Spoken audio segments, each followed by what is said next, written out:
I'd like to take you to a very magical time, again in India, a magical time when the moon married the 27 daughters of King Daksha.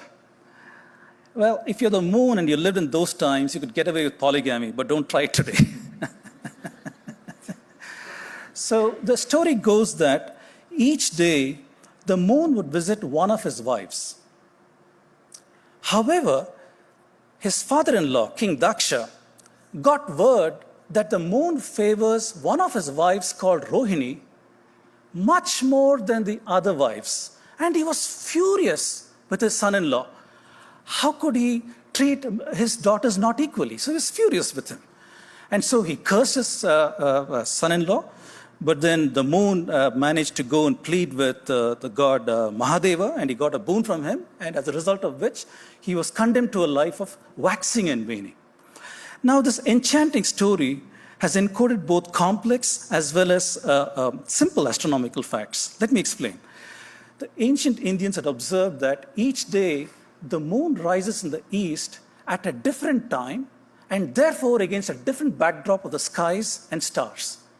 They also observed that it took approximately 27 days for the moon to return to the same backdrop of the sky and stars. So they decided to divide the 360-degree sphere into 27 sections. Now, it's not enough to just divide it into sections. You also need to be able to recognize these sections. So what they did is they decided to they looked for the brightest stars in each of these sections, and they named each of those stars for one of the wives of the moons. These were the nakshatras. Nakshatras are loosely translated as the lunar mansions.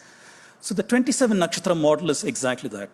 So see, this is a very, very powerful mnemonic that the ancients evolved, where using the mnemonics of the moon's wife's name, they could come out and look at the night sky and recognize the principal stars in it, as well as associate them with the phases of the moon and thus mark the passage of time. This mechanism of passage of time has been used in India for an exceedingly long period of time, even to present times when you mark the occurrence of festivals using such a lunar calendar. So we are no closer to addressing the story of why did the moon favor Rohini? And I'd like to come to that. The ancients had observed that in its path over the ecliptic is the imaginary line from the east to the west, across which celestial bodies like the moon, the sun, and the constellations go. They had noticed that when the moon goes across ecliptic, sometimes it covers a principal star, and sometimes it just comes close but does not cover a principal star. So there is a technical name for this. It is called a lunar occultation. The ancients had observed that this occultation sometimes happens with some principal stars and not with others, and they also observed a periodicity. They observed a periodicity of 19 years, which today we call a Maiden cycle. So it turns out that today with our studies, we know that if a principal star is located between 4 degrees and 6 degrees from the ecliptic, then it experiences a cluster of lunar occultations over a 4-year period, which repeats all over after 19 years. If the principal star is located greater than 6 degrees from the ecliptic, then it does not experience any occultation. I know that sounds very technical, but really speaking, these are very simple observational things that you can do. If you read a star almanac or if you read an astronomy magazine and get to know about an impending lunar occultation, all you need to do is go out at the appointed time, look at the night sky, and you can make a naked eye observation of some of this phenomena.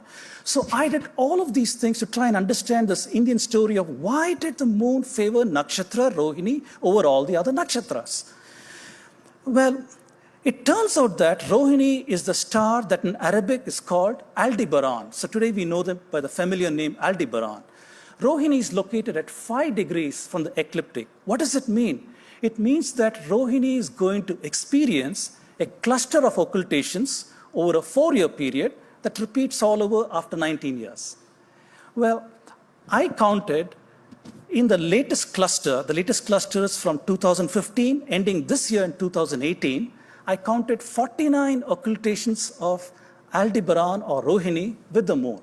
This is far greater than the number of occultations that the moon has had with any other nakshatra or principal stars.